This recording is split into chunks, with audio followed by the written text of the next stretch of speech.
오늘 본문은 우리가 마태복음에서 제가 우리 새벽 시간에 이렇게 말씀을 이어가다가 한 가지 빠뜨린 부분이 있었고, 또 금요 심야 시간에는 그 성서 일과에 의한 본문을 제가 누락된 부분을 말씀을 드리고 있는데요. 오늘 이 밤에 저와 여러분들이 어떤 기도의 제목을 붙잡아야 되고 어떤 기도의 원동력을 삼아야 될까를 이 말씀 속에서 저는 오늘 찾아보려고 하는데요. 이 말씀은 실상 요 앞에 하나의 그 비유를 예수님이 드는 그 이야기부터 시작이 됩니다. 제가 1장부터 읽지는 않았는데요, 여러분들이 잘 아시는 열처녀 비유에 대한 내용이 오늘 말씀의 결론입니다.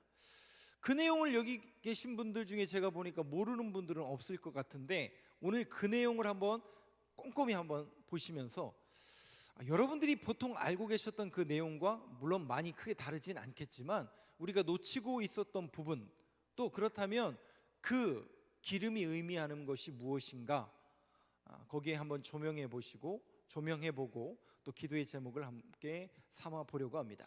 자, 우리 1절부터 한번 보시죠. 예수님이 비유로 말씀하시는 그 내용인데, 자, 1절 말씀 한번 같이 읽겠습니다. 1절만 한번 같이 읽어보겠습니다. 시작. 그때 천국은 마치 등을 들고 신랑을 맞으러 나간 열처녀와 같다 하리니. 제가 어떤 이제 저는 늘 찾는 게 이제 설교 또 그런 내용들, 뭐 유튜브를 봐도 대부분 이제 목사님들에 대한 또 교회에 대한 그런 내용들을 많이 보는데, 제가 보다 깜짝 놀랐잖아요. 어떤 분이 10명의 신부에 대한 이야기를 하시더라고요. 여러분, 성경에 10명의 신부라고 써 있어요? 처녀라고 써 있어요? 이건 제가 그분의 설교를 이렇게 들어봤는데 그분이 조금 오해를 하신 것 같아요. 내용 자체는 열처녀에 대한 이 비유를 얘기하시는데 이 부분을 가지고 열신부 이야기라고 막 계속 얘기하시는데, 그분도 잠깐 좀 착각하신 것 같습니다. 여러분들 이 부분을 꼭 오해하지 마시고요, 열신부가 아닙니다. 그죠? 처녀가 몇 명이에요? 10명입니다. 신랑은요? 10명이 1명이에요. 1명입니다. 그래서 열신부가 아니에요. 이 부분을 오해하시는 분들이 있어서 미리 제가 짐작해서 말씀을 드리는 겁니다. 열처녀와 같다 하리니. 자, 그런데 마태복음에는 특별히 비유에 대한 이야기가 많이 나옵니다. 그죠? 제가 비유에 대한 설교를 아직 안 하고 있는데, 왜 비유에 대한 설교를 왜 제가 아직 안 하고 있냐면, 실상은 제가 누가복음 강해도 하고 마태복음 강해도 하겠지만 비유에 대한 이야기는 여러분들이 예전에 들었던 비유, 또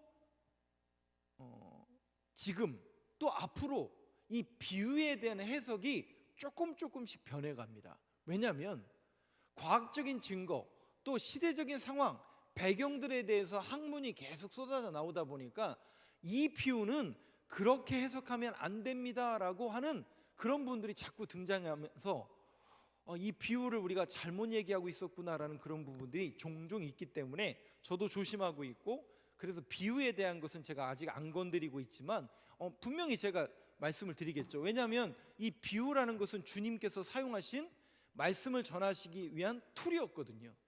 그러면 왜 주님이 이 비유라는 툴을 들어서 말씀을 전하셨을까? 두 가지 이유가 있는데요, 우리는 예수님이 하신 비유를 제대로 이해하지 못하는 이유가 있어요. 왜냐하면 그 시대 사람은 아니잖아요. 그잖아요. 2000년 전에 유대 땅에 있었던 사람들은 예수님이 비유로 말씀하시면 딱 그 비유로 말씀하신 그 소재만 딱 나와도 대충 감을 잡을 수 있는 문화적인 배경이 있는데, 우리는 그런 배경이 전혀 없이 딱 떨어지는 성경에 나와 있는 비유만 딱 보면서 이게 그 내용이 아닌 것 같은데 이렇게 헷갈릴 때가 종종 있다라는 것이죠. 그래서 이 비유라는 표현은 그 당시 유대인들에게는 이런 의미로 해석이 됩니다. 무슨 의미냐면, 딱 비유로 말씀하면 유대인들은 50%는 허구이고 50%는 진짜다라는 인식이 있습니다. 그러니까 뭔가 비유라는 툴을 통해서 한 사람에게 스토리를 전하고 설득을 하게, 또 설교를 할 때에 이 비유라는 툴은 유대인들의 인식 속에는 저건 50%는 꾸며낸 얘기하고 50%는 진짜야 된다라는 기본적인 방식이 담겨져 있습니다.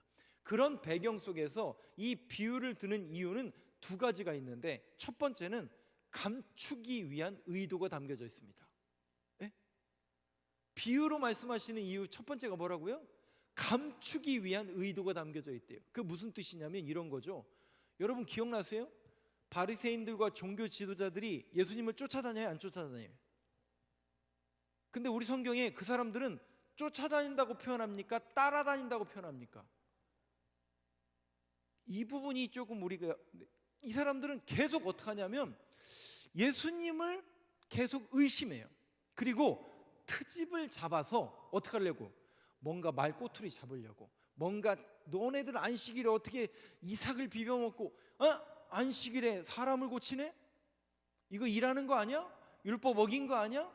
너희 제자들은 어떻게 그럴 수 있어? 라고 계속 트집 잡기 위해서 계속 예수님의 워딩, 말씀을 계속 이 사람들은 믿고 듣는 게 아니라 트집 잡으려고 듣습니다. 그때 주님이 뭐라고 말씀하신다고요? 비유를 들어서 말씀하십니다. 그 첫 번째 의도가 뭐라고요? 감추기 위하다. 그러니까 이런 거죠. 주님께서 이렇게 말씀하심으로 인하여, 비유로 말씀하심으로 인하여 그들에게 뭐 하기 위함이냐면, 실상은 그들에게 그건 그런 의도가 아니었다라고 둘러 이야기하는 그런 의도가 담겨져 있습니다. 실상은 감추기 위한 의도가 첫 번째 의도가 있고, 두 번째 의도가 있는데, 이 비유라는 것을 툴을 통해서 더 쉽게 설명하려고 하는 겁니다. 여러분들에게 제가 이렇게 질문하면 오해인데, 오해하지 마시고 그냥 들어보세요. 이거는 제가 잘생겼습니까 못생겼습니까 라고 물어본다면 그렇죠, 이렇게 리얼하게 얘기해 주셔야 되는 게 맞는 거죠. 그것이 이제 잘생겼든 못생겼든 기준은 없잖아요. 그런데 제가 옆에다가 연예인 남자 사진을 이렇게 딱 걸어놓고 둘 중에 누가 잘생겼습니까 하면 누가 잘생겼겠어요? 라고 얘기하시면 의도가 드러나는 거죠. 이분들은 나에게 잘 보이기 위함이구나 그런 의도인 거죠. 그러니까 뭔가 더, 그러니까 파라볼레라는 단어예요. 비유라는 단어가 파라볼레라는 단어인데, 무엇 옆에 두다. 뭐를요? 비유를. 뭐를 드러내기 위해서? 이 사람이 더 잘생겼다는 것을 드러내기 위해서 비유를 쓴다라는 것이죠. 그러니까 이런 비유를 트는 두 가지 이유, 감추기 위한 의도와 더 쉽게 설명하기 위한 의도가 담겨져 있는데, 오늘 그 비유가 바로 열처녀 비유 이야기예요. 자, 열처녀 비유 이야기 우리 너무나 많이 들어가지고 대충 지금 감을 다 잡고 계실 텐데, 한번 오늘 말씀을 자세히 한번 보시면서 우리가 알고 있었던, 기존에 알고 있었던 내용과 비슷한가 다른가 한번 여러분들이 검토해 보시죠. 2절 말씀 한번 보여주시죠. 열처녀가 있었어요. 그 열처녀 중에 답이 딱 나와버렸어요. 우리 2절 말씀 한번 같이 읽어보겠습니다. 시작. 그 중에 5은 미련하고 5은 슬기 있는 자라. 네, 10명이 있었는데 그 중에 5은 슬기로운 여자고 5은 미련한 여자예요. 그런데 이 슬기롭고 미련함의 기준이 뭔가 3절 말씀 한번 보여주시죠. 같이 읽겠습니다. 시작. 미련한 자들은 등을 가지되 기름을 가지지 아니하고. 잘 보세요. 열처녀가 있었고, 열처녀가 뭘 갖고 있었어요? 5명만 갖고 있었어요? 5명은 안 갖고 있었어요? 아니죠. 10명이 다 등을 갖고 있었어요. 근데 이 등이 무슨 등일까? 여러분, 이 등 무슨 등이에요? 밤에 밝히기 위한 손전등 아닙니까? 당연히 그 시대는 손전등이 없었죠. 그러면 뭐 등잔대 아닙니까? 기름을 넣는 등잔대 아닙니까? 아니에요. 람파스라는 단어인데, 실상은 여러분 그거 혹시 아세요? 횃불 있잖아요. 횃불. 횃불을 만들려면 나무를 이렇게 만들죠. 기둥을, 이제 잡이. 그리고 그 위에는 뭐 어떻게 해요? 손뭉치를 달죠. 철사 같은 걸로 이렇게 해서. 그리고 뭐예요? 거기다 기름을 부어서 불을 지르는 횃불. 그거예요, 그거. 그런데 그 단어를, 이게 람파스라는 단어인데 횃불인데, 그러니까 밤에 불을 밝히기 위한 횃불인데 이 등으로 번역을 해놨어요. 그래서 이것은 제가 볼 때도 조금 오역인 것 같아요. 그 횃불, 그러니까 등이 아니라 횃불이에요, 횃불. 근데 거기에 뭐가 없어요. 아직 불을 안 밝혔기 때문에 기름이 있고 없고의 차이가 무슨 차이예요? 미련한가 슬기로운가, 그 차이인데 4절 말씀을 한번 보시죠. 미련한 자들은 등에 기름을 가지지 아니하고 4절 한번 같이 읽겠습니다. 시작. 슬기 있는 자들은 그릇에 기름을 담아 등과 함께 가져갔더니 미련한 사람과 미련한 여인 열처녀가 다 그 이제 횃불이라는 거는 등으로 그냥 번역을 할게요.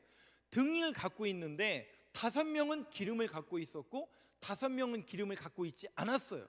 이것이 슬기로운 사람과 미련한 사람의 기준이에요. 그러면 여러분 보세요. 기름을 갖고 있다라는 게 어떤 의미이기 때문에 그럴까요? 그리고 이게 누구를 기다리고 있어요 지금? 신랑을 기다리고 있는 이 이야기에 도대체 시작은 어디서부터 이렇게 가야 되는가? 이거는 유대인들의 결혼법을 알아야 도대체 이게 뭔 말인지 이해를 하죠. 이렇습니다. 제가 몇 번에 걸쳐서 여러분들에게 유대인의 결혼법에 대해서 설명을 드렸는데 아시는 분은 생각나실 텐데 다시 한번 제가 복기해서 말씀드릴게요. 유대인들은 결혼을 몇 번 하냐면 2번을 해요. 그래서 우리 성경에는 정혼이라는 거 번역을 했고 두 번째 하는 걸 결혼이라고 그랬어요. 약 기간이 한 1년 정도 돼요. 목사님 그러면 약혼과 결혼하는 거 아닙니까? 근데 조금 달라요. 뭐가 다르냐? 첫 번째 결혼을 약혼이라고 안 하고 정혼이라고 한다고 그랬잖아요. 이 정혼은 뭐냐면 이런 겁니다. 신랑이 있고 신부가 있겠죠. 그러면 신랑의 아버지의 허락하에 신랑 측을 대표하는 가족 친지 중에 어른 한 명과 신랑이 누구를 찾아가냐면 신부집에 가는 거예요. 그러면 신부집에 가서 그 신부의 아버지의 허락과 그 가정의 가문의 허락을 받아서 결혼하기로 약조를 합니다. 이거를 정혼이라고 그래요. 그러면 그거 목사님 약혼한 거 아닙니까? 근데 조금 다르다니까요. 뭐가 다르냐면 정식 결혼이에요. 그게 합법적인 결혼이 맞아요. 그리고 나서 그런 약속을 맺고 어떻게 하냐면 신랑과 그 대표는 돌아가요. 그러면 신부는 어떻게 해요? 이제 신랑이 다시 데려올 것을 보통 한 1년 정도의 1년 정도 기간이 이제 기간 동안 이제 정혼하고 결혼 사이에 1년 정도. 그러니까 신랑이 돌아가서 다시 자기를 데려오는 기간이 한 1년 정도 있어요. 그러면 그 1년 기간 동안 이 신부가 될 사람은 뭐 해야 되네요? 그죠? 신부 준비해야죠. 옛날에 만나던 남자 다 정리하고 그거예요. 진짜 그거예요. 그래서 왜? 이제 결혼을 해야 되니까 그 결혼 준비가 실상은 가장 핵심이 뭐냐면 신랑만 바라보는 거예요. 그러니까 여러분 이 결혼 제도 속에서 이 신약 성경의 교회와 예수 그리스도 신랑 대신 예수 그리스도와 교회가 되는 신부의 모습을 그대로 보여주는 거죠. 그러니까 우리가 예수 믿어서 거룩한 주의 신부가 되면 신부는 누구만? 신랑만 바라보는 거예요. 옛날에 믿었던 거 다 걷어내고 죄졌던 거 다 회개하고 뭐 하는 거예요? 누구만 기다리는 거예요?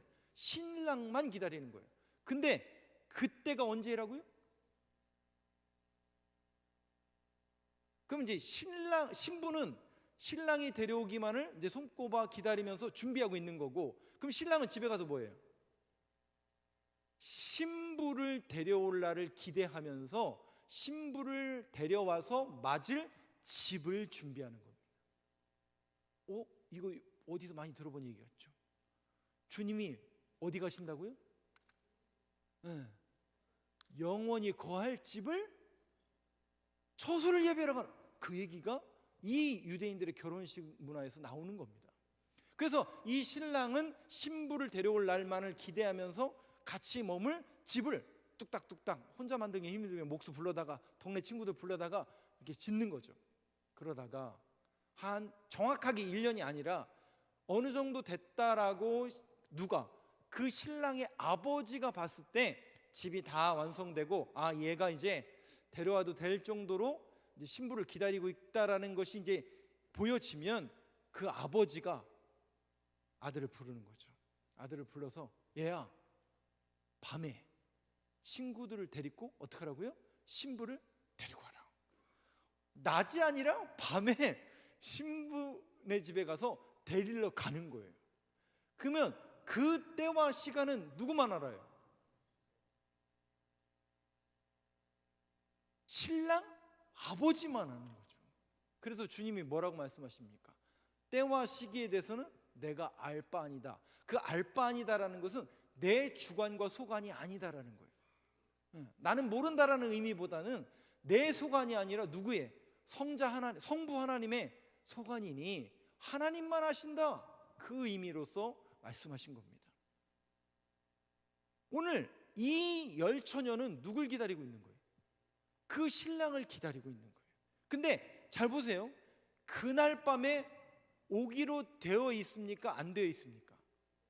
다음 날이에요? 그날 밤이에요? 잘 보세요. 그날 밤이에요. 왜냐하면 기다리고 있었는 거예요. 이제 이 밤에 데리러 온다라고 기다리고 있었던 거예요. 5절 말씀 한번 보여주시죠. 자, 이런 이제 맥락에서 오늘 기름 얘기가 계속 나오는데, 잘 보세요. 그날 밤에 오는 거예요. 근데 여기 잘 보시면 같이 한번 읽어보겠습니다. 시작. 신랑이 더디옴으로 다 졸며 잘세. 제가 문장을 잘 자세히 보라고 그랬잖아요. 자, 10명이에요. 5명은 다 10명이고 열처녀가 등을 다 준비했는데 5명은 기름을 준비했고 5명은 기름을 준비하지 않았어요. 근데 5절에 보니까 신랑이 더디옴으로 어떻게 해요? 5명은 졸고 있었고 5명은 깨어 있었나요? 그래서 제가 말씀드리는 거예요. 왜냐? 저도 이 본문을 어떻게 해석하냐면, 우리 아까 오늘 읽은 말씀이 뭐예요? 본문이 13절 있잖아요. 그러므로 뭐라고요? 늘 깨어 있어라. 그래서 열처녀 비유를 대부분 어떻게 해석하냐면 깨어 있어라, 졸지 말아라, 이렇게 이제 저도 옛날부터 들어왔거든요. 근데 여러분 보세요. 이것은 단순히 우리가 졸는 문제, 자는 그런 문제가 아니에요. 10명이 다 자고 있었어요. 그죠? 5절에 그렇게 써 있잖아요. 10명이 다 자고 있다니까요. 10명이 다 자고 있어요. 자, 그렇다면 이 10명이 다 자고 있는 그런 상황 속에서 5명과 5명의 차이는 무엇이었을까? 똑같이 졸고 있었어요. 똑같이 졸고 있었는데 그들의 차이는 5명은 깨어 있었고 5명은 그냥 조금 졸고, 이게 아니라니까요. 5명 다 자고 있었어요. 졸고 있었어요. 근데 5명의 차이는 하나, 기름을 준비했느냐 안 했느냐, 그 차이예요. 그러니까 여러분들 이 부분을 정확하게 아시라고요. 열처녀 비유에서 자꾸만 우리는 깨어 있으라 여기에 초점을 맞추다 보니까 졸았네 안 졸았네 여기에 초점인데 아니라니까요. 기름을 준비했네 안 했네, 이 차이라고요. 그러면 기름을 준비한다라는 것은 우리 성경에서 어떤 의미로 해석이 되어야 되는가, 그 부분을 한번 볼게요. 기름을 준비한다라는 것. 그래서 제가 우리 신약 성경에 나오는 누가복음 말씀을 한번 열어주시죠. 누가복음에서는 이 기름을 어떻게 해석하고, 기름을 준비한다라는 것을 어떻게 해석하고 있는가, 4장 18절 말씀 한번 같이 읽어보겠습니다. 시작. 주의 성령이 내게 임하셨으니 이는 가난한 자에게 복음을 전하게 하시려고 내게 기름을 부으시고 나를 보내사 포로된 자에게 자유를, 눈먼 자에게는 다시 보게 함을 전파하며 눌린 자를 자유롭게 하고. 누가복음에 보면 예수님이 이 땅에 오신 말씀을 이사야 선지자의 예언의 말씀을 통해서 인용해서 자신이 이 땅에 오신 목적에 대해서 얘기해요. 근데 거기에 보면 주의 성령이 내게 임하셨으니 이는 가난한 자에게 복음을 전하게 하시려고 내게 기름을 부으시고, 이 기름을 붓는 사건이 나오면서 기름을 붓는 사건은 이꼴 성령의 임재예요. 누가복음 4장에 정확하게 성령의 임재 이꼴 기름의 부으심, 기름 부으심 이꼴 성령의 임재가 등장하는 걸 볼 수 있습니다. 사도행전 10장을 한번 보시죠. 사도행전 10장과 10장 38절에도 동일한 말씀이 써져 있는데요. 한번 같이 읽겠습니다. 시작. 하나님이 나사렛 예수에게 성령과 능력을 기름 붓듯 하셨음에 그가 두루 다니시며 선한 일을 행하시고 마귀에게 눌린 모든 사람을 고치셨으니 이는 하나님이 함께 하셨음이라. 여기에도 보면 성령 이꼴 뭐예요? 기름 부으심이에요. 기름을 준비한다라는 것은 결국 뭡니까? 성령의 임재를 의미한다라고 많은 신학자들이 이야기합니다. 이 부분에 대해서 해석은 불분명합니다. 왜냐하면 기름을 준비했다. 전통적인 해석은 예전에는 이렇게 조금 해석했다고 그래요. 마틴 루터나 또 오리겐 같은 그런 교부들은 이것은 분명히 우리가 신앙을 잘 지킨 것이다, 믿음을 잘 지킨 것이다, 이렇게 해석하는 경향이 많았다고 합니다. 그런데 저는 그런 해석도 물론 이제 이해는 되지만 제가 동의하는 해석은 뭐냐면 기름을 준비했다라는 이 부분을 저는 성령님의 임재를 기다렸다라는 부분으로 해석하고 싶습니다. 왜냐하면 다른 성경에서 성령 이꼴 기름이라는 것은 항상 동일선상에서 해석하고 있는 것을 볼 수가 있거든요. 그러니까 저는 이 부분까지 계속 여러분들에게 좀 설명을 드리고 싶습니다. 5명은 뭘 준비했어요? 기름을 준비했어요. 기름을 준비했다라는 것은 결국 성령의 임재를 기다렸다는 얘기고, 기름을 준비했다는 얘기는 단순히 똑같이 10명은 신랑을 기다렸고 등을 준비했어요. 그러나 기름을 준비했다라는 것은 어디까지? 갈 때까지 준비했다라는 거예요. 신랑이 오고 기름을 준비해서 불을 밝혀서 뭐 하겠다라는 얘기예요? 신랑이 가는 곳까지 따라가겠다라는 그 고백이 그들 안에 있었다라는 거죠. 그래서 이 부분을 성령의 임재로 해석하면서 따라갈 마음, 아하, 이 여인들처럼, 슬기로운 5명의 여인들처럼 성령의 임재를 기다릴 뿐만 아니라 성령님과 함께 하시고 성령님과 늘 함께하는 그런 삶의 패턴과 라이프 스타일, 삶의 자세를 말한다라고 신학자들은 이야기합니다. 왜냐? 성령님의 기능 가운데는 3가지가 있는데 그 3가지를 말씀을 통해서 한번 보여드릴게요. 첫 번째, 한번 고린도전서 한번 열어주시죠. 같이 읽겠습니다. 시작. 그러므로 내가 너희에게 알리노니 하나님의 영으로 말하는 자는 누구든지 예수를 저주할 자라 하지 아니하고 또 성령으로 아니하고는 누구든지 예수를 주시라 할 수 성령님의 없느니라. 역할과 기능 가운데 첫 번째는 뭐냐면 성령님이 아니고는 누구든지 예수를 주시라 할 수 없느니라. 저와 여러분이 예수를 주라고 고백할 수 있는 이 고백은 누가 시켜서 하신 거예요? 누가 시켜서 하신 거예요? 그거라는 거예요. 그거. 물론 그냥 할 수도 있죠. 왜 제가 그냥 할 수도 있다고 말씀드렸냐면, 다시요, 이 비유가, 아까 비유의 의도가 첫 번째 뭐라고요? 감추기 위한 거예요. 누구 들으면 안 되니까. 그 시대에 바리새인들이 들으면 안 되니까. 그래서 여러분, 그때라는 단어를 잘 보세요. 25장 1절에 보면 그때의 열천유 비유를 이야기해요. 그 얘기는 뭐냐면 앞에 24장에서 바리새인들과 종교인들, 그 시대의 종교 지도자들, 예수님을 어떻게든지 모함하고 무너뜨리려고 했던 그 세력들, 그 세력들의 맨 마지막 절, 24장 맨 마지막 절이 뭐냐면, 그들은 결국은 뭐냐면 슬피 울며 이를 갈리라. 그들도 겉으로는 주여 주여 해요. 근데 예수를 제대로 보던가요? 예수를 제대로 인정하던가요? 그래서 성령님이 그들의 마음을 안 열어주신 거예요. 안 보이는 거예요. 여러분 보세요. 똑같은 예수를 만나요. 똑같은 교회를 다녀요. 똑같은 성경을 봐요. 근데 어떤 분은 봐요. 근데 어떤 분은 이거 봐야 되나? 그래야 되나? 여러분, 성령님이 열어주셔야만 예수를 온전히 주로 고백할 수 있습니다. 성령님의 역할이에요. 두 번째 한번 보시죠. 제가 가장 항상 여러분들에게 하는 말씀이죠. 요한복음 14장 26절 한번 같이 읽겠습니다. 시작. 보혜사 곧 아버지께서 내 이름으로 보내실 성령, 그가 너희에게 모든 것을 가르치고 내가 너희에게 말할 모든 것을 생각나게 하리라. 우리가 왜 성령님을 인정하고 성령을 받아야 되는가? 여기 있어요. 보호하시고 은혜 주시고 가르쳐 주시는 보혜사, 성령님의 기능이에요. 내 이름으로 보내실 성령, 그가 너희에게 뭐 하신다고요? 가르치시고 내가 너희에게 말한 모든 것, 너희에게 말한 모든 것 뭡니까? 성경이죠. 주의 말씀이 생각나게 하시리라. 그래서 여러분, 우리가 성경을 읽어야 되고 성경을 알아야 되고 말씀을 먼저 들어야 되는 이유가 바로 여기에 있어요. 그리고 우리가 말씀을 읽을 때도 마찬가지고 기도할 때도 마찬가지고 성령님의 임재하심을 간구해야 되는 이유도 바로 여기에 있습니다. 왜요? 생각나게 하시거든요. 깨닫게 하시거든요. 안 보였던 게 보여지기 시작하거든요. 여러분 보세요.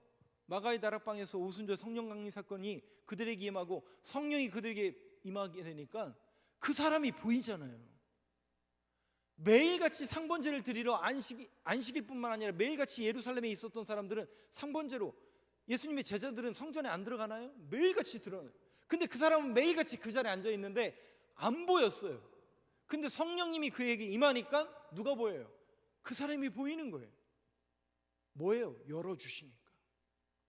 여러분 죄송하지만 똑같이 신앙생활하고 똑같이 교회를 다니는데 네가 무엇을 보느냐, 이 명령 앞에 보여지는 사람이 있고요, 안 보여지는 사람이 있어요. 죄송해요. 죽었다 깨어나도 이해 못하고 못 봐요. 조금 더 리얼하게 말씀드려요. 아까워서 헌금 절대 못합니다. 근데 여러분 그 보여지는 사람들이 있어요. 아하, 이것은 하나님의 것이고 나에게 주신 은혜이고 이것은 하나님의 역사라는 것이 보여지면요 하게 돼 있어요. 하지 말라고 해도 거기 가게 되어 있고요, 문 걸어 잠그면 넘어서라도 예배 드리게 되어 있어요. 왜? 보이는데 어떡하겠어요? 봤는데 어떡할 거야? 내가 봤다는데 어떡할 거예요? 저는 성령님이 늘 저와 여러분들의 눈을 열어주셔서 보게 하시는 은혜가 임하길 간절히 소망합니다. 그래서 여러분들이 말씀을 보실 때도 기도를 하실 때도 성령님 열어주시고 보여주시고, 그러니까 기름을 준비한다라는 건 뭐예요? 성령님의 임재를 간구하면서 늘 뭐하는 거예요? 성령 하나님 도와주시고 인도하시고. 그러니까 맹목적으로 앉아있는, 그냥 단순히 신앙인으로서만 앉아있는 것이 아니라 성령님의 임재를 간구하며 성령님과 동행하는 삶이 이 여인들에겐 준비가 돼 있었다는 거예요. 세 번째 한번 보여주시죠. 성령님의 기능이 무엇일까? 같이 읽겠습니다. 시작.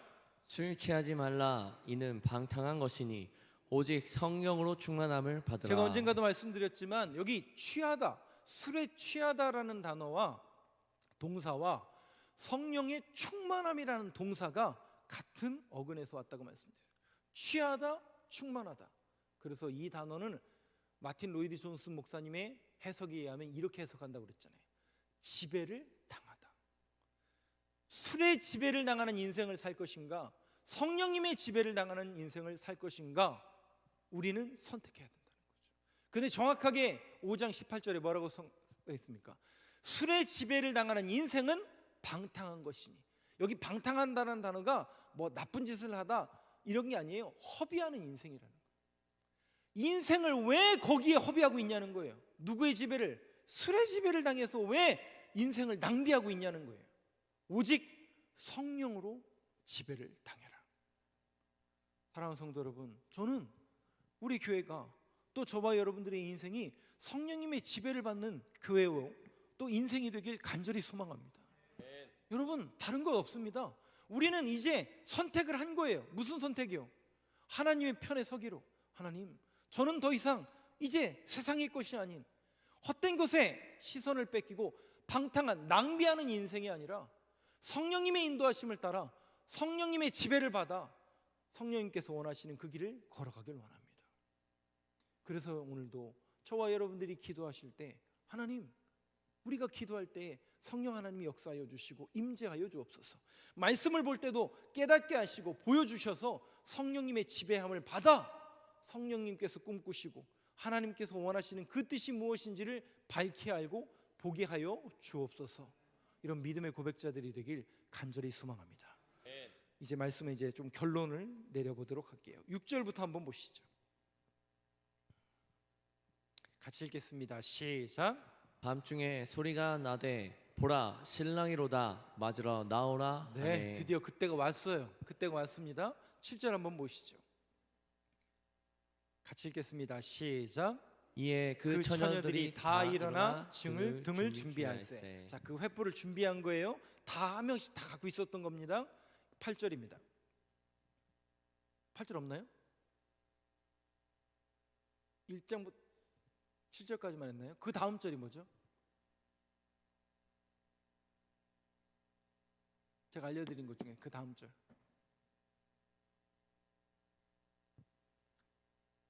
없어요? 네.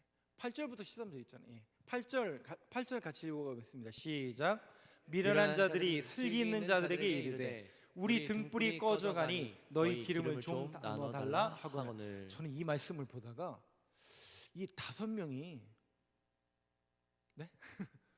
좀 어떤 것 같으세요, 여러분? 거시기 하지 않으세요? 아니 좀 나눠줄 수 있는 거 아니에요? 그렇잖아요. 기름 좀 나눠줄 수 있는 거 아니에요? 너무 좀 사악한 거 아니냐, 좀 개인적으로 좀 그렇게 좀 생각했던 이 구절입니다.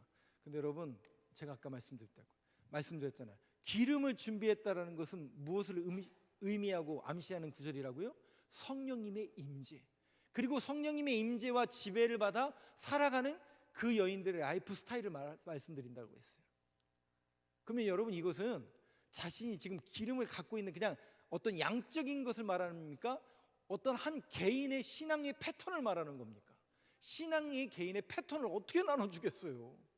그렇죠? 그래서 우리가 이 번역을 할 때 잘하셔야 됩니다. 9절 말씀 같이 보여주시죠. 같이 읽겠습니다. 시작. 슬기 있는 자들이 대답하여 이르되 우리와 너희가 쓰기에 다 부족할까 하노니 차라리 파는 자들에게 가서 너희 쓸 것을 사라 하니. 네, 이것은 단순히 어떤 양적인 그런 개념으로 이해해야 될 것이 아니라 어떤 성령의 임재와 지배하심, 개인적인 성령의 지배를 받아 살아가는 신앙의 그런 모습을 암시하는 그런 내용으로 여러분들이 이해를 하셔야 됩니다. 10절 말씀 한번 보여주시죠. 같이 읽겠습니다. 시작. 그들이 살아간 사이에 신랑이 오므로 준비하였던 자들은 함께 혼인잔치에 들어가고 문은 닫힌지라. 그때와 그 시기를 우리가 알지 못하기 때문에 늘 깨어 준비하며 성령의 지배를 받아 살아가야 할 텐데, 우리는 자꾸 세상적인 것, 또 감추어진 것, 또 우리가 원하는 것만을 쫓는 그런 인생을 살아가다 보면 하나님의 뜻이 무엇인지, 하나님께서 원하시는 것이 무엇인지, 그 하나님의 시기와 때는 하나님만이 아시는데 그걸 우리가 놓칠 때가 너무나 많다라는 것이죠. 사랑하는 성도 여러분, 우리가 왜 말씀을 자꾸 읽어야 되고 하나님의 뜻을 알아야 되느냐? 반드시 안 사람은 준비할 수가 있고, 성령님의 지배와 그 인도하심을 따라 살아가는 사람을 통해서 하나님은 뭘 맡기시냐면 하나님의 일을 맡기기 때문에 그렇습니다. 여러분들이 하나님이라고 한번 생각해 보세요. 객관적으로. 그러면 누구에게 일을 맡길까요? 어떤 교회에 그 일을 맡길까요? 너무나 자명한 사실 아닙니까? 그러면 이제 우리는 점검을 해야죠. 과연 우리 교회는, 내 인생은 성령의 지배를 당하고 있는가? 아니면 성령의 지배보다는 세상이 좋으니까 세상 것을 추구하고 있는 건 아닌가? 우리 스스로 점검해 보면 나올 문제입니다. 그래서 우리 교회와 여러분들의 인생을 위해서 그렇게 꼭 기도하셔야 돼요. 성령님의 인도하심과 지배함을 당하는 교회가 되게 하시고 우리의 인생이 되게 하여 주시옵소서. 그래야만 하나님의 뜻을 분별하고 준비가 되어지기 때문에 그렇습니다. 그 준비된 사역자, 준비된 교회를 통해서 하나님께서 역사하시지, 물론 하나님의 역사는 신묘막직하기 때문에 어떻게 해서든지 하나님께서 역사하시지만, 여러분, 우리가 이 말씀을 통해서, 늘 성경 말씀을 통해서 깨달아야 되는 이 내용을 저와 여러분들이 깨달을 수 있는 지혜가 있게 되길 간절히 소망합니다. 11절 한번 보시죠. 같이 읽겠습니다. 시작. 그 후에 남은 처녀들이 와서 이르되 주여 주여 우리에게 열어 주소서. 열립니까? 안 열립니까? 여러분, 이 얘기는 무슨 얘기예요? 바리새인들과 종교인, 그 시대의 종교인들을 비유로 말씀하고 있는 거예요. 똑같이 교회 다녀요. 이 사람들 물론 예수는 안 믿지만 똑같이 하나님 유대교인이었어요. 근데 어떤 이는 들어가요. 근데 어떤 이는 못 들어가요. 여러분, 이 비유는 실상 놀랍게도 이 시대 속에서 새신자들이나 초신자들에게 주실 말씀이 아닙니다. 똑같이 신앙생활하는데 어떤 사람들은 준비가 되어 있어요. 근데 어떤 사람들은 준비가 되어 있지 않아요. 근데 여러분, 겉으로 표시가 날까요? 저 사람이 성령의 지배를 받아 살아가는지, 저 사람이 임재를 받아 살아가는지 우리는 겉으로 볼 땐 모른다니까요. 근데 그 끝이 달라요. 항상 정말 그 인생과 그 삶이 준비되어 있는 사람들이 있어요. 성령님의 인도하심과 지배를 받아 살아가는 그런 분들이 반드시 있더라고요. 근데 그런 분들은 죄송하게도 겉으로 잘 안 드러나요. 표시가 잘 안 나요. 제가 그럴 때가 있잖아요. 제가 목사 안수 받을 때 제일 많이 들었던 그 소리가 혹시 뭔지 아세요? 제가 언젠가 한번 얘기했잖아요. 너도 목사하냐, 이 얘기 듣더라고요. 너도 목사냐? 근데 여러분, 제가 높은 사람은 아닌데 전혀 거기에 기울이지 않는다니까요. 왜? 실상 그렇습니다. 그게 진짜거든요. 객관적으로 저의 인생을 아는 사람들에게는 저는 야 너도 목사가 되냐? 이런 인식으로 줄 수밖에 없어요. 그런데 저는 그것이 은혜라고 알고 있기 때문에 거기에 제가 아무런 반응할 필요가 없어요. 그러면서 제 안에 이 말씀을 통해서 또 저와 여러분들이 다시 한번 붙잡아야 될 게 뭘까? 결국은 누구의 지배를 받아 살아가느냐. 오늘도 저와 여러분이 세상에 취하여 세상의 지배를 받는 인생이 아니라 성령님의 지배를 받아 성령님께서 인도하시고 성령님의 계획을 알고 성령님께서 이끄시는 그러한 삶을 살아가는 저와 여러분들의 삶과 인생이 되길 간절히 소망합니다. 슬기로운 자는 기름을 준비하는 자들이더라고요. 기름을 준비한다라는 것은 그들의 삶 속에 세상의 지배를 따라가는 것이 아니라 성령님의 지배함을 따라 그들의 모든 삶의 계획과 삶의 패턴을 거기에 맞추는 삶이 슬기로운 여인들의 삶이었다라는 것을 오늘 말씀은 가르쳐주고 있습니다. 사랑하는 성도 여러분, 우리는 힘이 없는 것 알고 있습니다. 저와 여러분 육신이 피곤한 것도 알고 있습니다. 기도한다라는 것 쉽지 않다라는 것도 알고 있습니다. 그런데 여러분, 저와 여러분들 안에 누구만 계시면 돼요? 성령님만 계시면 돼요. 근데 그 성령님은 우리 안에 들어오고 싶어도 죄송해요, 못 들어올 수 있다니까요. 왜요? 그렇죠. 성령님은 거룩한 영이기 때문에 거룩한 심령에 들어오실 수 있는 건데 내 안에 아직 준비가 되어 있지 않고 내 안에 아직도 더러운 것이 있다면 주님 오늘도 십자가 밑에 다 내려놓게 하시고 다 토설하게 하셔서 이 심령이 가난한 곳이 되게 하여 주시고 오직 하나님의 영으로 채워주셔서 오늘도 성령님의 지배를 받아 성령님께서 말하게 하시고 성령님께서 기도하게 하시고 성령님께서 이끌어 주실 것을 기대하는 그런 믿음의 고백으로 오늘도 성령의 임재를 구하며 저와 여러분들의 모든 기도와 간구와 소원을 주님 앞에 아뢰일 수 있는 저와 여러분들의 모든 기도의 제목들이 되길 간절히 소망합니다.